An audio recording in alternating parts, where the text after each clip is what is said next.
All right, we're recording. Hey. Hi, yeah. Action. Put on like your fake happy, nice Ready, voice. set. Hey, I'm not happy right now. I will be happy once we talk and we talk about happy things. Exactly. We talk about our amazing fans. Yes. They make me happy. That's great. Yeah. I bet you everyone listening to these podcasts are probably just like, wow, Matt Steele's a miserable bitch. Because I feel like more weeks than not, it's just been like Matt Steele's been stressed. I mean, you are an emotional person. You're someone who's going through some stuff. You're making a movie. It's not easy. Your computer died. You can't control that. Oh God, that's the only reason. The real reason. And honestly, that would make any human being miserable. Oh yes, when your computer ridiculous. is like on the outs, it's just the worst week of your life. Because it's so expensive and it's so like, I don't know what the problem is. There's such a wide range. Like, am I going to need to buy a new computer? Am I going to die? You won't die. I don't think you'll die. If I die, I bet you'll feel guilty about saying that. I won't feel guilty. And all of our fans will hate you and they'll be like, oh my God, remember when you lied on the podcast, Matt Palmer? If you died, I'd be very sad. Thank you. You're welcome. I think that's what friendship is.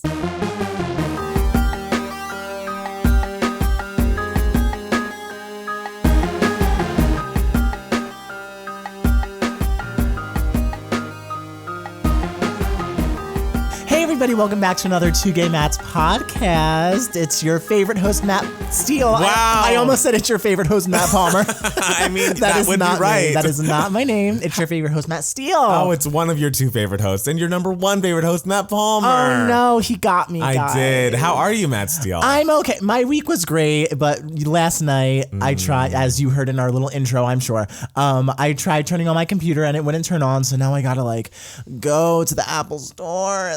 But you did say this computer's from 2012, yes? It is from 2012, guys. I think it might. It's crazy. It's older than me, this computer. Mm-hmm. It just makes me think it might be time. No, don't say it's time. I don't want it to be because I know you just bought a new charger for this new one, and so you want to keep the computer for the charger. But yes, because if I get a new computer, the old charger won't fit. Oh, I mean, and they'll give you a charger with the new computer. I know, but like I spent $20 on this. I new know, charger. but 2012 is old for a computer, especially a Mac. It's been a long time. Is it yours from 2012? It might be. Let's see. Let's click on. Let's look it up, guys. We're doing about this Mac. We're gonna learn a lot about Matt Palmer right now. Well, my operating system's from 2016, but I think I updated it. Okay. I'm sure. Why can't I see you're where all this fascinated is? by this. I know. Sorry. Talk while I look.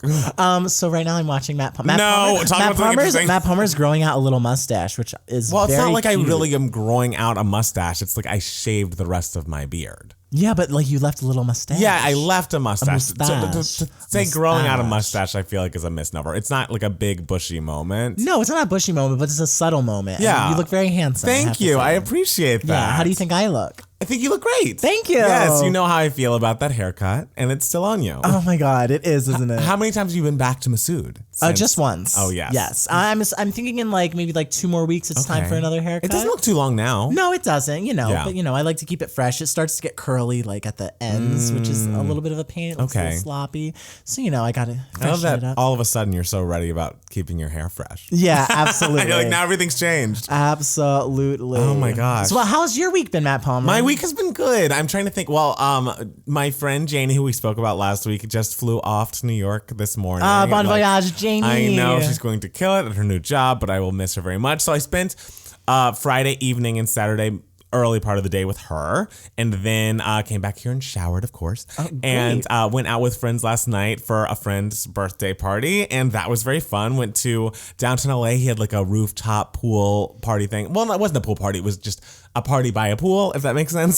Sure. But it was a great vision of the downtown area, and then we went to a couple of gay bars, Red Line and Precinct. Okay. And it was nice. That's cool. Yes, it was good. That's so much fun. I know. Our week's been great. I also went to Six Flags this week. Oh, how was that? It was very fun until my friend got sick and we had to go. But I have a season pass and I got free parking, so it's not like I really like spent money. How many times do you go? Like, since you have a season pass, how many times can you go and like make it worth your while to have the season pass? Like, how many times do you need to go? I really don't know. I haven't done those calculations yet. If someone can help me out with that, I'm a premium member or a platinum member. Sorry. And do you get like the cut in line privileges along with your membership? I get like a discount in food. Okay. I get like I get unlimited free soft drinks. You know, it's a solid deal. And it's only like, I think like $8 a month. Oh, that's not bad at all. Yeah, so it's worth it, guys. I mean, if you live near a Six Flags. The thing obviously. is, I live near Six Flags, and I love Six Flags, but I don't find myself going there that often. I feel like out here, people are more interested in going to Disneyland, and I am not. Yeah.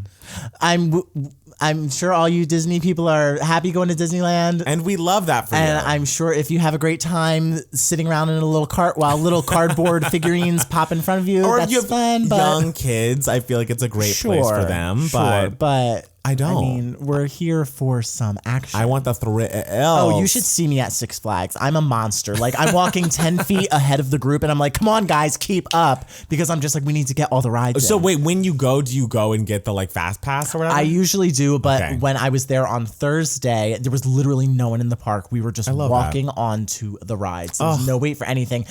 And we went on like only 5 roller coasters, and then my friend got sick. Which was your favorite of the ones you rode? Oh, they're all great for different reasons. I mean, I always start with Tatsu, which is where you like lay down, and then go to Full Throttle, which is a great smooth ride. I want to go to Six Flags. I know. Well, quit that full-time job, baby. That way your weekdays are available because you don't want to go on the weekend. I don't, but again, I have a lot of vacation saved up. I could just throw a Wednesday out there and just hop on over to Six Flags. Oh my God, let's do it. But not on Wednesday because I work Wednesday nights. Okay, we'll figure out a day for you that works for you then. Perfect. Sounds good. Whatever's best for you.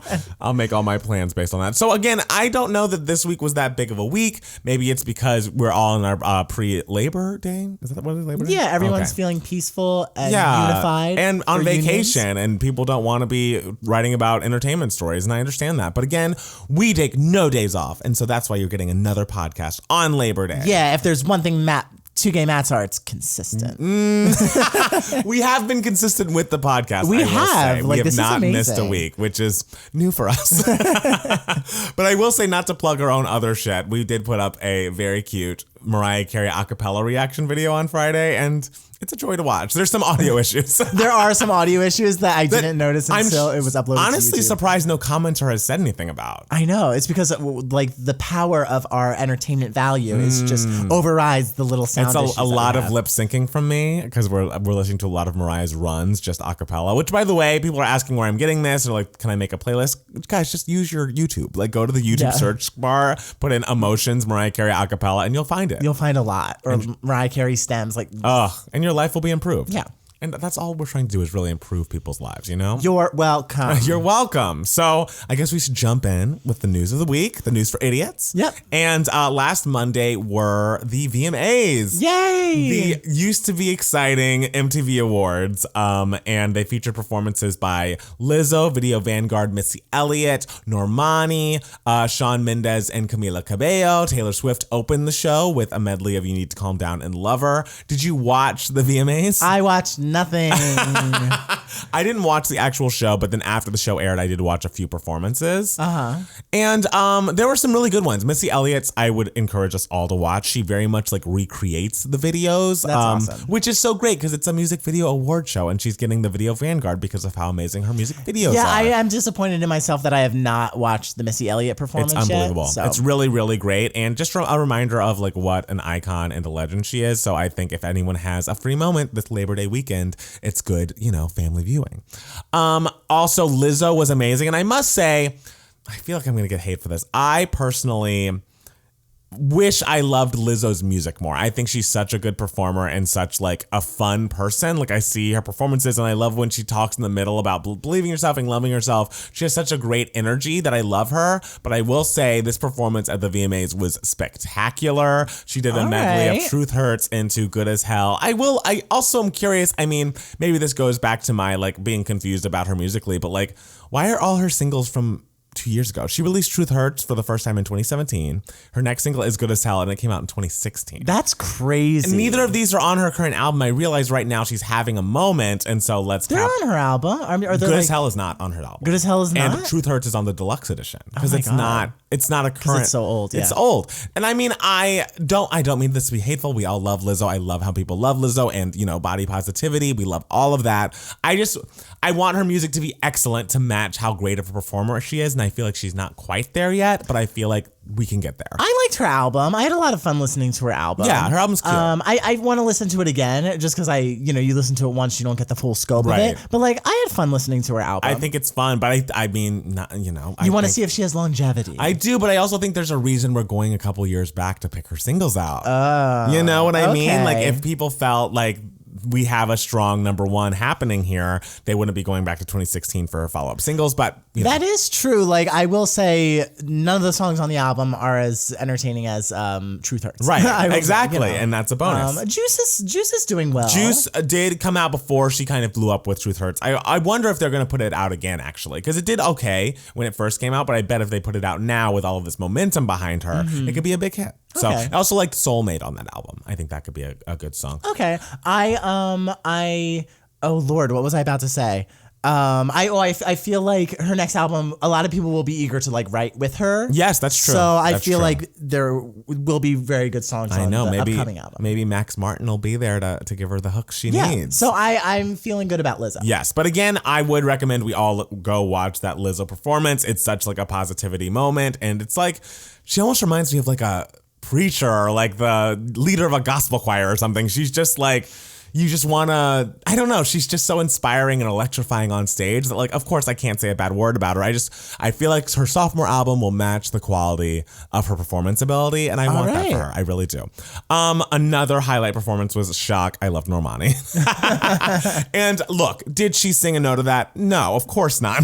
But what a dance performance, and what she just has, again, that showmanship, and she's just putting on a show. She's an entertainer who's put a lot of work into her craft. There were like kind of some awkward moments. I felt like the like breakdown she did with the gymnastic moments was maybe not as smooth as it could have been, but she's still growing as a solo performer, and there's nowhere to go but up. And that song is excellent, and that video has such great replay value. Like, there's never a more fun moment in my day than when I watch Motivation, which is most of my days. Okay, well, Normani's having a moment. She Good is. for her. She is. Yeah. I also saw Camila Cabello and Shawn Mendes, and who have the number one song now. Yes, number one we now. will talk about that momentarily. Okay. But their performance was a lot like their paparazzi photos. Okay.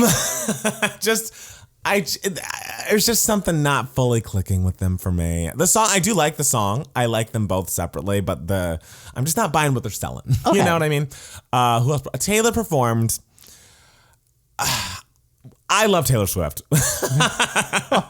We've been discussing my love of Lover, Matt Steele's love of Lover. She's a songwriter. She's an artist. She gives you what you need on a record. She does a medley of You Need to Calm Down into Lover, and the Lover portion's pretty good.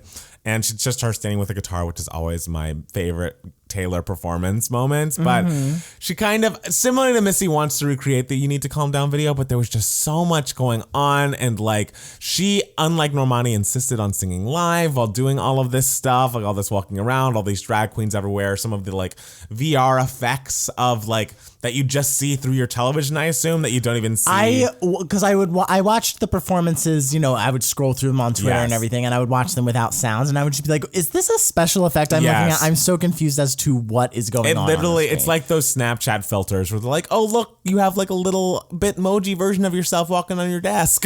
It's, I don't know how I feel about it. I mean, it looked confusing. It was confusing. And like, almost cute, but it just, the You Need to Calm Down portion of the performance was just so messy.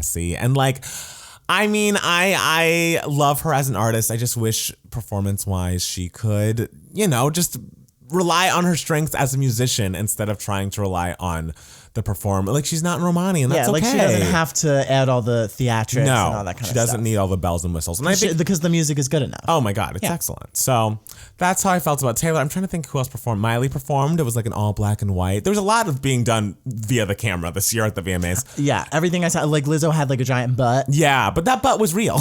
Wait, was it? Yeah, that butt was on stage. Oh, was it? Yeah. Oh, it looked like one of those little like filter things. No, that butt was real. But the black and white, obviously, and there was also Slide Away, and it's like, do we need like a full background orchestra for Slide Away? I don't know. It's mostly production, but it's cute. It's fine.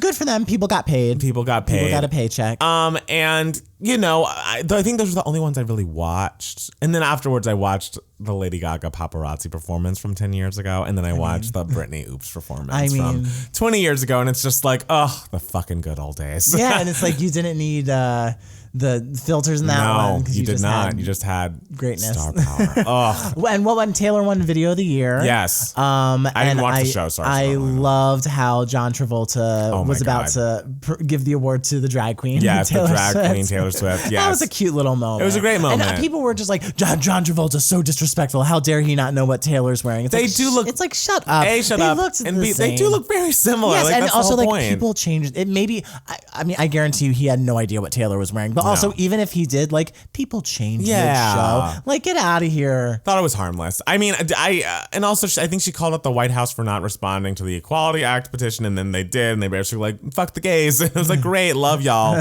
But also, the VMAs were the lowest ratings that they've ever been, and it hit the all-time lowest ratings for the third year in a row. Wow. What?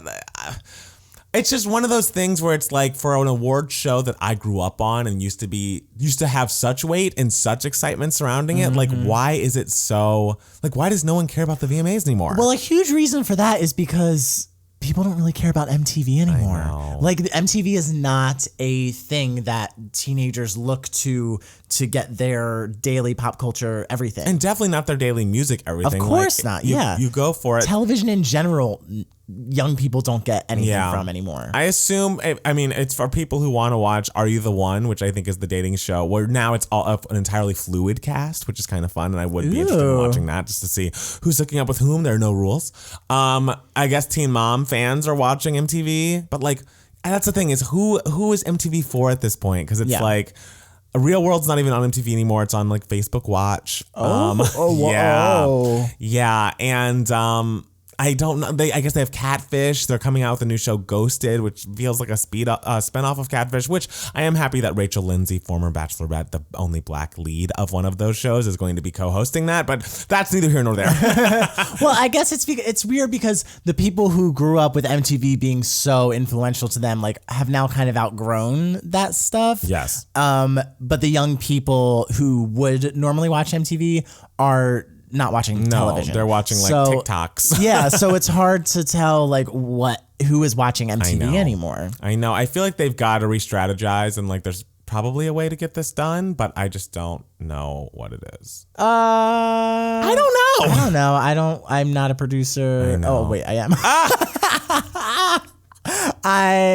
Oh shit, so I should have some sort of idea. Yeah. I'll get back to you, MTV. All right, yeah. I want us to all brainstorm on our own time as to like what can we do to make MTV relevant, because I enjoyed my time with MTV. I enjoyed growing up on The Real World and TRL, but they tried to reboot TRL. No one cared. Like, I don't know. I guess it's just a different time. People consume music so differently that like maybe MTV just is a thing of the past. But speaking of consuming music, in a post Old Town Road domination world, we're getting a lot of new number ones. It's crazy. I never knew that new number ones could happen. I know. I just assumed Old Town Road was going to be number one for the rest of our lives. But since then, last week, Billie Eilish's Bad Guy was number one. This week, Camila Cabello and Shawn Mendes's Senorita is number one. And next week, supposedly, Lizzo's Truth Hurts will be number one. All right, Lizzo. Which is very exciting. I just think it's exciting to see all these new people on the top, and it's all these people that like in any normal non-Old Town Road year would have probably been number one anyways. And so I like that no one's being like the dominant force right now, and we can see all of the, we'll look back at the history books and be like, oh yes, this was the summer of all of these songs. Yeah, and not just it's good because everyone sort of has been near the top for a while. Yes. So it's nice that everyone's kind of getting their chance. Exactly. And it's like, as much as I love fun records being broken and big streaks, like I feel like recently, the past couple of years, it's just been like every song that hits number one has just been lasting forever. And I miss like it changing week to week, and it's more exciting that way. And I wonder, like, are things just staying up so long, lasting so long because people are lazy and just repeating the same thing over and over again and listening to the same thing over and over again? I mean, they are. And also the way that you consume music, you can just put a song on loop forever. You can put it on every playlist. Like, it's so much easier to put money towards a song now than it was back then. You don't have to go to the store and buy it like you did with One Sweet Day. So, but yes, I'm excited to get a lot more variety at the top spot. I think that's always more exciting and something that I just feel like once you look back on it, you don't want to just see like Halsey and Chainsmokers #1 for 12 weeks, Old Town Road. It's just like there needs to be more than like 5 #1s in a year. Come on. Yeah. Because then it's just like, what did we do that year? I know. Nothing. Like, we want some dynamics. We want some variety. I know. As a random note, I must say that I this week was thinking about how it's been 20 years since Mariah Carey's Heartbreaker was released, and like I'm a million years old because I remember the acapella preview they posted on MariahCarey.com. I remember them making the video with Jerry O'Connell, and I went back just to look at the Wikipedia of it, and it's like the reception to the song was quote unquote mixed, and to read what these fucking trash heaps were saying about Mariah Carey back then, it's just like they were like, this is clearly just a ripoff of Fantasy and Dream Lover, and I can't believe she's sampling the Tom Tom Club for a second time, which is like, that is not what she's sampling, you fucking liar. And then one review was like, I mean, one thing Jimmy Jam and Terry Lewis have done is, which by the way, I'm pretty sure DJ Clue produced the song, so complete misnomer there, was finally find a use for her like high octave shriek. And it's like, how dare you speak about Mariah Carey in this way? It just disgusts me. I'm disgusted. I just didn't know that people were so vile back in 1999. You didn't notice it back then. I didn't. You were so young, and you weren't aware of the evil that was in the world. I really wasn't. I was just hanging out at Roxborough Pool, trying to tell the people about the new Mariah video coming out. That was our local pool that we'd always drive to. It was very fun. I imagine you were a lot of fun back then. I was being like, guys, shut up, stop splashing, listen to this. I was fun. I've always been fun, just focused. Fun and focused. That's the best way to be. Exactly. Because sometimes people are fun, but they're not focused. I know. It's just and like, you get what do you focus. care about? I mean, Ariana told us on that song she pretends didn't exist. Focus. Oh, R.I.P. Focus. That was a cute song. It was a cute sequel to Problem. Yeah, it wasn't its own thing, but it didn't not work. No, it totally worked. Totally worked. Okay, so other things. Apparently, Dave Chappelle has a new Netflix comedy special in which he calls, the Michael Jackson accusers liars.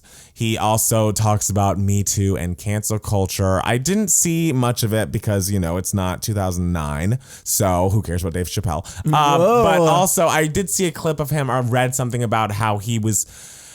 It was a whole bit about like, oh, why can't I say faggot in my stand-up special when I say the N-word all the time? And the executive was like, well, that's because you're not gay, so you can't say that.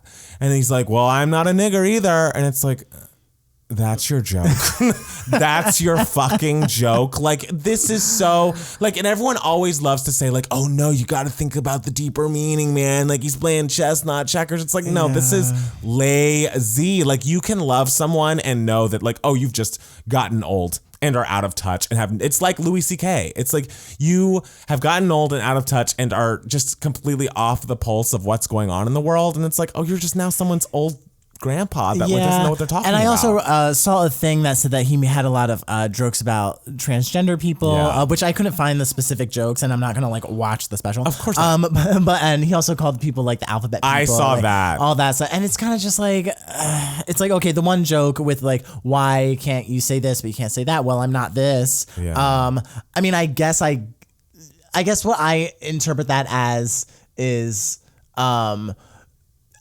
you could, I guess, interpret that as, well, we shouldn't be saying this either, if you want to interpret it that way. But my thing with this whole, with comedians, stand-up comedians, because other comedians like actors or sketch comedians never have this issue. When did stand-up comedians become the whiniest people on the planet? Are. Like, they have just become so insufferable. And I mean, I guess they spend their careers just being like insufferable people, and that's kind of why they're funny sometimes. But just like, all they do is complain that people don't like their jokes anymore. It's like, you went into this industry where people are going to judge your work. Yes, and the audience if people don't like it, you can't just like whine and cry and complain that, oh, they're not getting it, they're not getting it. It's their fault that they don't like it. It's like, no, just either keep doing it and have people continue to be mad at you, or like change your jokes. Like this, it's in the self-righteousness of the whole, like, we're here to make people laugh and we're saving lives with our comedy. It's like, you know what the great stand-up comedians would say about that? Get over yourself. Like, they would just be like, shut up. We're on stage telling jokes. And if it doesn't work, it doesn't work. If people are mad, then some people have a reason to be mad. And it's also like, I feel like once you become like a superstar comedian like Dave Chappelle, it's like you forget that the whole point of your job is to make the audience laugh. And if you're not doing that, or if people are offended and unhappy with you, then you're not doing your job well. Like, then change your joke. Yeah, and it's like, of course, like comedians step in it all the time. Right. They try to push the envelope. A lot of times they say things they don't mean, but they say things just to get a rise out of people. And so they mess up a lot of times. That comes with the territory. When you mess up, fix it and make it better. Like, that's all you can really do. As a part of his argument that society has gone too far in naming and shaming those with offensive past, the comedy legend takes aim at everyone from queer and transgender activists and the Me Too movement to critics of R. Kelly, Kevin Hart, Louis C.K. In the most high-profile attack, he mocks the men who accused Michael Jackson of child sex abuse in the HBO documentary Leaving Neverland, which he calls gross and urges the audience not to watch. He then throws in, like, even if he did do it, you know what I mean? So it's just, this is just an old man talking. And it's like, buddy, you have enough money that you can either reframe your jokes to fit today's climate. And if you have something funny to say, or like something that could be kind of on the edge, but still funny and make people laugh comfortably, then go ahead and do it.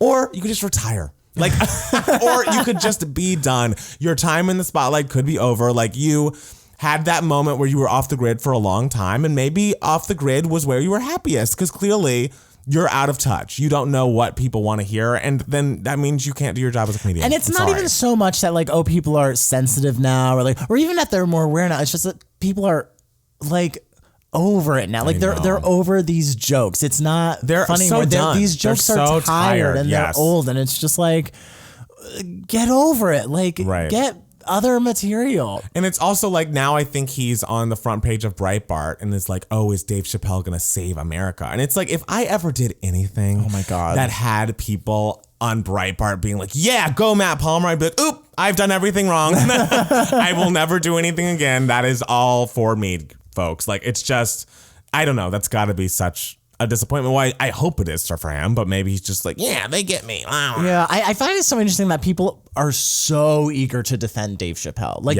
like Dave Chappelle, and it's like, maybe it's just because I'm not familiar enough with his work to really love him as much as other people love him. So that's honestly probably it. Yeah. But people are very, very, very adamant to, support Dave Chappelle, regardless of anything Dave Chappelle does. Think it's just similar to the Michael Jackson of it all. It's just like, I have loved them. I have idolized him. I've put him on a pedestal, and like, to disavow him would be like disavowing my childhood and my memories. And so people take it so much more personally, but it's like, you've got to take this guy at his word. He said what he meant, and if he thought it was funny, he thought it was funny. But like, I have nothing for that. That's what I mean. And I mean, I'm all for humor that can sometimes be offensive, but like, there are ways to do it that are creative, or interesting, or ways that kind of look at everything from a more objective standpoint, where you are genuinely like making fun of everyone. But then there are other ways that people do it where it's literally just them complaining, why can't I say this anymore? Right. And it's also like people punching down. It's just people being like, oh, look at this oppressed group of people who like wants rights, let's make fun of them. It's like, cool, you got them. You got the disenfranchised people. Wow, iconic. Yeah. So, it's just at this point just like lazy. Yeah. It's not even like, ooh, I think Dave Chappelle's a homophobe or whatever. It's just like, this is just lazy and boring. It's boring, lazy, and he should retire. Bye. Also, what happened this week in gay news, Troye Sivan called a reporter's bottoming questions invasive. So apparently, Troye Sivan was going on tour in New Zealand and had an interview with LGBTQ plus magazine Express, which reporter Matt Fistonich ended with a series of quick-fire questions. He asked the singer if he supported Trump, absolutely not. If he thought Justin Bieber was hot for sure, and whether he stands or whether he prefers Ariana Grande or Taylor Swift. That I can't answer, I'll have to pass. It's the most impossible question. He's then concluded his interview with a salacious parting shot, top or bottom. Ooh, definitely passing, Sivan answered. I read this interview, and he also at some point talked about, he's like, I read that Shawn Mendes is your celebrity crush, right? And he's like, yeah. Sure. And he's like, so would your boyfriend of like whoever his boyfriend is of 5 years be okay if you like were given a pass, like go fuck him? And he was just like, we don't really do that kind of thing. And also, like, if you have crushes and you meet them in real life, it's kind of not there because, that's not what's really happening. Not there anymore. So, like, in the whole interview, Troye Sivan was actually very sweet and very nice about all of this. Oh, yeah. Nicer than I would have been. I'd have been like, okay, that's none of your fucking business. It's but then he retweeted the interview after some fan posted it and was like, what the fuck was up with this? And he was like, I thought about asking the interview about his absolute fave sex position after that last question, but then I remembered how wildly invasive, strange, and inappropriate that would be. Didn't stop him, though. He later followed up by saying, next time I'll just do it at Twitter Q&A. And then Out Magazine reported on this and was basically like, a borderline team interviewer, just like, we shouldn't be ashamed about who's a bottom and who's a top, and like you made a whole album about bottoming, so like why don't you just like stand up in what you've said? And he's like, well, the song is called Bloom and that song could be about that, but like my album is about love, and to say that it's just about what sex position I prefer is really over sexualizing me and like minimizing my music. And it's like, leave this kid alone. Yes. Like, my God. Yeah, the whole like ask gays about topping or bottoming, like what they prefer and everything. It's kind of just like, would you ask Ed Sheeran if he likes it in the butt? Exactly. And like, no, you wouldn't. Yeah, no, you wouldn't. Because it's weird. Yeah. Because you know what? Maybe Ed Sheeran, even though he identifies as straight, maybe he does like it in the butt. You never know. You never know. So if you ask that question of Troye Sivan, you should ask that question to Ed Sheeran. It just is also, I feel like those questions are so irrelevant unless it's like, well, we won't be having sex, so you don't need to know that. Yes, absolutely. This is not on the table for us, interviewer. So why are you asking me this? It is very annoying. You know, sometimes people always, you know, they know I'm gay, and so they just You're ask. Gay? I surprise. Oh my God. And so they feel like they can kind of just like ask me any sort of question about my sex life. Yeah. And I kind of want to just tell them like, guys, my sex life is non-existent. like you have so much more sex than me, whoever is out. Guarantee you, everyone who's asked me about my sex life has had way more sex than me. So the fact that people just kind of like assume that they can ask. And look, if I'm friends with you, I'm a totally open book. I'll joke about it. I'll talk about it. It's like if I want to open myself up in that way and tell you things, then sure, but we can talk over a glass of wine and discuss it. But like, exactly, if you're just like wanting to pry because out of curiosity and you think it's like salacious to talk about, then it's like, I can't really give. Yeah, especially when like I'm an artist and you should kind of just be asking me about my. Yes, I'm art. Here to promote my tour. Yeah. If you want to ask about like the music I make, that'd be great. Yeah, and like I would love to like have fun chit chat, fast fire questions, ask me personal questions like about my opinions on stuff and everything. Like that's fun. Yes, but why? There were like 3 rapid fire questions. I know. That's one of them. Yes. Like there's so much more interesting about me than whether I like it in the butt or not. Right. like asking me about important things. Yes. Like which of Hilary Swank's 2 Oscars did she deserve more? Like that's something I have more of an opinion about. Which of Hilary Swank's 2 Oscars did she deserve more? I mean, boys don't cry. Everyone knows.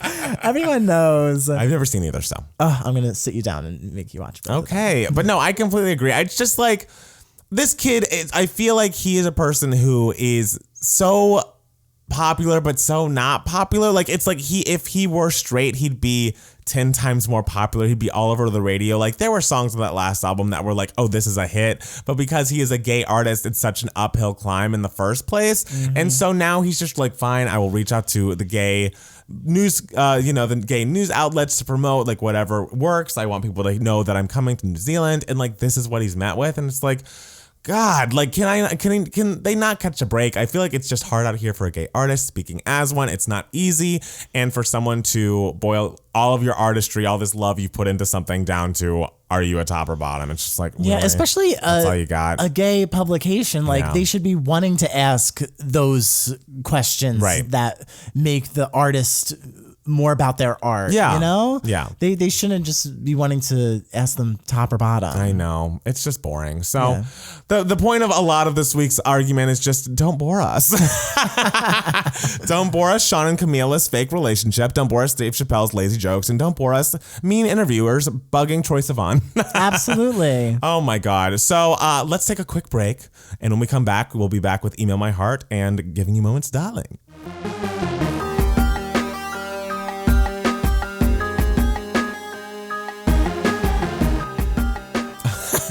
You were like about to talk, but then I don't know who you wanted to introduce this segment. Okay, well, we're back. You can introduce them. Hi guys, we're back at Two Gay Matt's podcast, in case you didn't know where you were. So now we're on to a great segment we like to call Email My Heart. Yay! If you'd like to be a part of Email My Heart, you can email us questions at twogaymats@gmail.com, two spelled TWO. Yes, and we may read them on the show. Oh my God. And answer them, not just read them. And say your name. So this is only first name though. Only first name. name. You don't want anyone stalking you. Of course not. We care about your privacy, guys. Yes. And we care about the privacy of Chris. That's why we're just calling him Chris. Oh, I love Chris.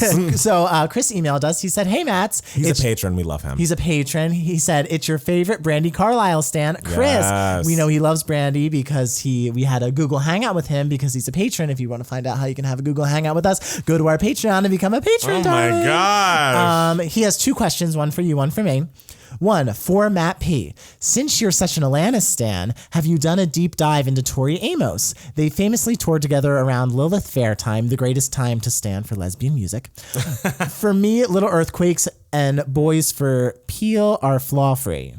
So what are your thoughts on Tori Amos, Matt Palmer? I don't know much Tori Amos, I will say. I do need a deep dive. If he wants to give me a highlights playlist, I would be happy to accept it. I have listened to, speaking of lesbian artists or Lilith Fair-esque artists, I love Brandy Carlisle's Joke. That's her name. That's it's great. It's such a great song. I was actually listening to it again the other day and I was like, you better sing. Oh, she's And that whole album's excellent too. I played it once and I was just like, wait, I need to really get more into this, and I love it. But I do have a soft spot, obviously, for a female singer-songwriter. I feel like Regina Spektor's really great. I remember, if anyone remembers an artist named Anna Nalick, she had a hit back in like the early aughts called Breathe 2 a.m. And that whole album is so good, entitled Wreck of the Day. I feel like she would be on Lilith Fair if Lilith Fair was around. I feel like Meredith Brooks, I'm a bitch. Obviously, classic piece of music. Vanessa Carlton, I love Harmonium. I have met her twice in an elevator and was too scared to say Harmonium is anything. an album that when you talked about it on your underrated faves, I went and listened to it, and I listen to it all the time. It's an excellent album. Yes, it is so good. I cannot recommend it enough. Also, Michelle Branch, and again, they're probably too late for Lilith Fair, at least the first go round of it. But Michelle Branch, I love Hotel Paper. That's my favorite album of hers. So I do love a female singer-songwriter, instrumentalist. But Tori Amos, I don't know much all right, about well, her. your homework. I know I have listen something to Tori Amos, to listen to for Chris. Tell Chris that you learned something. Yes. 2, for Matt S. I am currently stage managing Follies and wanted your thoughts on it and where it ranks for you in the Sondheim catalog. Okay, Chris. Follies is a very interesting show for me. I love it because of its impact in the musical theater world. I think so much of the score is genius. Mm-hmm. I, though, don't care much for the more pastiche numbers because I don't feel like I connect with them as much. It's not really my bread and butter, not really my cup of tea. But the more personal numbers, the book numbers, really kind of resonate with me more. I also feel like Sondheim's Follies is maybe the best concept for a Sondheim musical. I think it's a genius concept. For those of you who don't know, it's about these women coming together for a big reunion who all used to be Follies girls in, the 20s, 30s, 40s, whatever. They're coming back together for a reunion in the 70s before their old theater is torn down. And like the ghosts of the past are still like lingering among them and everything. And it's sort of like a love triangle or love square because it's two couples and one of the people from opposite couple, like two of the people from opposite couples, like were in love with each other back in the day, blah, blah, blah. So I think it's a brilliant concept. Whenever I see it, though, the book for me always disappoints a little. Like, it never gets as good as I want it to be. It always just ever so slightly misses it. So I feel like with just like a couple changes, it could really be as satisfying for me personally as it is for other people. That being said, I think it's Sondheim's most cinematic, which means that out of all the Sondheim musicals, I see it becoming a movie the most. Oh, interesting. So I would love to see like I think I posted at some point, I would love to see a Todd Haynes movie version of Folly. Who's Todd Haynes? Todd Haynes, he did Carol. He did Far From Heaven. I would love to see him direct a Follies movie. So I there's so much about Follies that I love. Yeah. But if I could just tweak a couple things, I totally would. All right. Yeah. So those are my thoughts on Follies. We love it. Maybe one day I'll direct a movie version of it and perfect it the way I want it to be. Hey, I think it's good to dream big. Yeah. Hey. Do we have other emails that you want to go through, or do you want to? No. Okay. All right. So if you emailed us, Matt Steele just ignored you. You didn't. I think that was the only email that we got From last week. Yeah. Okay. Great. Yeah. So what's been giving you moments this week, Matt Steele? Tell the people. All right. So my giving you moments, darling, I discovered while I was at Six Flags, and I made everyone stop, and I told them what was happening, and no one knew what the hell I was talking about. But whatever, I told them anyway. Yes. Guys. This is another trailer. No, it's not another trailer, but it was a movie announcement. One of the most insane movie announcements ever that will ever be. You texted this to me. Richard Linklater, famous for, Before, After, Midnight, Sunset, all that trilogy, and School of Rock. Did he not do Boyhood? And he did Boyhood. Okay. Boyhood's his like creme de la creme. Yeah. Very famously filmed Boyhood over the span of 12 years. Richard Linklater is, speaking of Sondheim musicals, directing a movie version of Stephen Sondheim's Merrily We Roll Along over the course of the next 20 years. My with God. Ben Platt and Beanie Feldstein. I can't believe this is happening. This is the most mind-blowing announcement I've ever heard in my entire life. Well, you don't know the concept of Merrily We Roll Along. It's about a group of three friends, a trio of friends, and it documents their story from end to beginning. So it's sort of like before Memento, before the last 5 years, there was Merrily We Roll Along, and it flopped. And so it starts at the end of their friendship, like when it all falls apart, and then it goes backwards in time, and it ends at the very, very beginning. So it's very beautiful, very touching, has some problems, but like we can fix those. And the fact that Richard Linklater is spending 20 years... Why wouldn't he just put him in old person makeup and call it a day? Why, Matt Palmer? Why do that when you have 20 years to spare and you can make a cinematic masterpiece? The crazy thing is Sondheim, I mean, we all hope he's alive to see this. I was going to say. But like, he likely... How old is he? He's going to be 90. Yeah, no, he won't be. Like, it's insane. Yeah. It's crazy. And they apparently already filmed the first segment. And so they're in this. So in 20 years from now, we will be at this Two Gay Mats podcast reviewing Merrily. And I don't want to be morbid. But what happens if one of them die? I always think about that. Like, what happens if one of the stars die? Do they just have to recast it for the old version? I guess maybe recast, or like they can't rewrite it. Like people would riot. No. Like, I mean, I really don't know. And are they going to like shoot a scene a year? Is it going to be like every few years they have they go back into production for a sec, and then it's like, all right. Yeah, I think Boyhood was like once every like 2 years or something. Wow. And this, I'm assuming it'll be once every maybe like 3 years or 4 years. Like I have no idea how it's happening, but I will be for the next 20 years. I will be hanging on to every single. You'll be looking forward to news that I hear from this. This is insane, and that is what I want from my movie musicals. I want crazy, daring choices. This is daring. Cats too, you know. This is daring. Cats.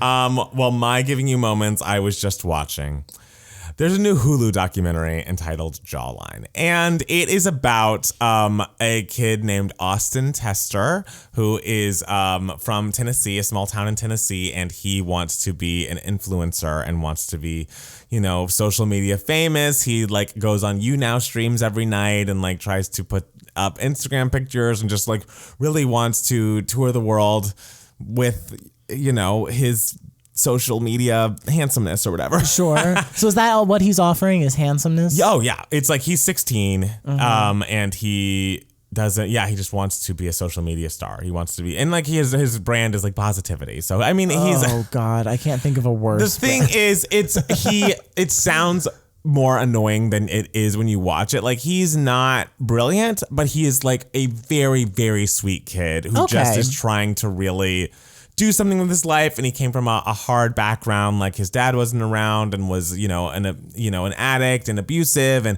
it's just his mom and his brother. Like, his older brother is like, I want him to succeed more than I want me to succeed. That's really sweet. It was sweet. really, really sweet, but it's just like, what an awful industry. Because the other half of it follows this guy, Michael Weist, who I guess is a 21-year-old manager of like a lot of the biggest stars in this influencery world. 21-year-old manager. I know, but he's his whole pitch to them is like, I mean, do you want to sign with like some 40-year-old who like has never been on social media, or like do you want to sign with someone who's like your age? Guys, if a 21-year-old is running your career, run away. But the thing Absolutely not.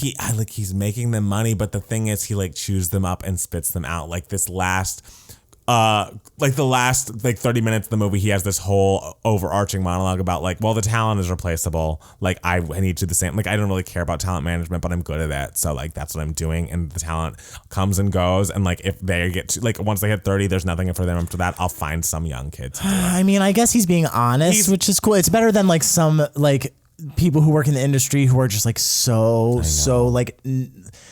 like head in the clouds about and just like, guys, I'm really just. Well, the thing is, he's being honest to us, the viewer. He's not being honest to them. Yeah, he's not being honest to them, and like it. I don't know. You just see the way he talks to these kids, and like it's like he's like, Bryce, like, have you put up your Instagram yet? I told you to put it up. Like, this is not hard. This is your job. You have to do it. Like, this is the reason why these people are here to collaborate you. They live in this like house, and you can just tell everyone's on the brink of like freaking out or like being very unhappy. And like, this is all this kid Austin wants. And it's like, this life looks awful too. It just is harrowing, and like, everyone go follow Austin because he like has fewer followers. Like, this industry is terrible, but please support this industry. I want to support this one kid because he seems like a good egg, and this industry is just I don't know. Just I feel like obviously we do social media-y things, like we put up videos and we have a podcast, but it's like we do it because it's fun and we want to connect with people. But like, if this doesn't become a huge thing, like, we're not putting all our eggs in this basket. Like, we have lives outside of this. This is just a mode of expression. Yeah, we have our passions. Yes. Like, but some people, this is the passion is to become famous from whatever this path is. And it's like, I get the idea of it, and I get if you want to get out of a situation, it seems like something that's doable. If you're like, a boy that looks vaguely similar to Justin Bieber and you're a teen and you feel like this is something you could do, like, why not go for it? But it's still just like, oh, I don't know. You just watch it and it's like you feel for this kid, but also you watch this manager and it's just like, God, I would never want my child to be engaging with someone like that. How did he get in touch with this manager? Well, he didn't. There are two separate storylines that only overlap at one point. Like, the producers of the, I think the Hulu documentary, the documentary filmmakers found them separately. And at some point, the documentary filmmakers show the manager this kid, and the manager's just like, oh my God, his engagement is awful. Like, sure, he has 23,000 followers, but he's not at 10% engagement. His likes aren't 2,300. Like, he's nowhere. Like, these percentages are so low. He has all these people following him on TikTok or whatever the fuck, and he got 26 likes, and he has like 15,000 subscribers. Like, that's such trash. And it's just like, this poor horrible. Kid is trying. He's trying. And guys, like, it's hard. Yeah. Like, because he has a life too. I'm sure he goes to school. He's didn't busy for a while because he did get a manager who's not that guy, and he was like, "We'll homeschool you. We'll put you on a tour." They put him on a tour in which he's like the opening act for these much bigger YouTuber people. Yeah. And he was promised like, "Oh, and then you'll grow and you'll do on your own thing, and the sky's the limit." And then nothing. I feel like I'm spoiling the movie, but it doesn't go his way, and he and his manager don't work together anymore. And This is what's giving you moments? it's giving me moments just because it was affecting, and I want this kid to be happy in whatever his world turns out to be, but like, fuck, it's just, I can't imagine that being your source of income or being like your only way to see yourself making a living in the future. It's just really, it's a tough watch, but sometimes tough watches you need. It was a sobering film. Yes, that's good. It was very sobering. Sometimes you It's need just like a jawline or a dancer in the dark to really just punch you in the face, so to remind you that you feel things. right, because it's also like one of those things where you look at the like big influencer people like, wow, they must have everything. This is all they do. This must be so easy. What an easy life. But then you watch this kid who like seemingly like, why? There's no reason that he's not big or whatever. But it's just like, oh, it's just like watching a car wreck. Oh, it's really. I mean, really you didn't watch the Miranda Sings TV show on Netflix. I didn't. It's a cute little TV show. Yeah. But the ending is one of the most stunning endings I've ever seen of a season of television. Like the whole entire time it's goofy and crazy and utterly ridiculous, like an SNL skit, and she's like desperately trying to become famous. And at the very end, the very last episode of season 1, like everything just comes crashing down, and like everyone is mad at her family hates her and all this stuff, and she has no views on YouTube and stuff like that. And at the very end, she's like in the middle of like a thunderstorm and soaking wet, and she just goes online and finds that one of her videos went viral and has like millions of views and everything, and she's getting her first viral moment, and she's trying to call to people to like show them, and no one is around, and I remember her saying like, I wanted to have this moment at be the very end. It's like a very dramatic moment in a crazy ridiculous comedy, which I love, of course. And she's like, it goes to show you like, everyone thinks that you have everything, but really like you're so incredibly lonely because this is all you do with your time and it's all you think about, and all of your fans are just voices on the internet, and it's just like, oh my God, this is devastating, and I love it. Well, I mean, I guess I need to watch that. I don't think there was going to be a season 2, but I feel like, I'm sure Netflix still has it up, right? Of Haters Back Off? Yeah. I imagine. Yeah. So yeah, maybe I'll watch season that 2. end of this episode. Last episode. So it's like, I don't know if I can get through the whole thing, but I mean, now that we're sober for Labor Day, we hope you have a lovely one, a perfect one. And if you haven't already, make sure to follow us so we can become famous like Austin Hester. Do follow him though. Yes. Oh my God, we should collab with Austin. I should. Oh, that poor kid. Follow us at 2GayMats, TWO, on Instagram and Twitter. Follow me at Matt Bowler Music. And it's Matt Steele. Go to patreon.com/2GayMats for a bonus video from us every single week for as little as $1 a video. Also go to youtube.com/2GayMats to watch our new video of us basically lip syncing to acapella Mariah Carey songs. And anything else you got to tell the people? We love you. We love you so much. And we'll see you soon with another brand new 2GayMats podcast. Bye. Guys.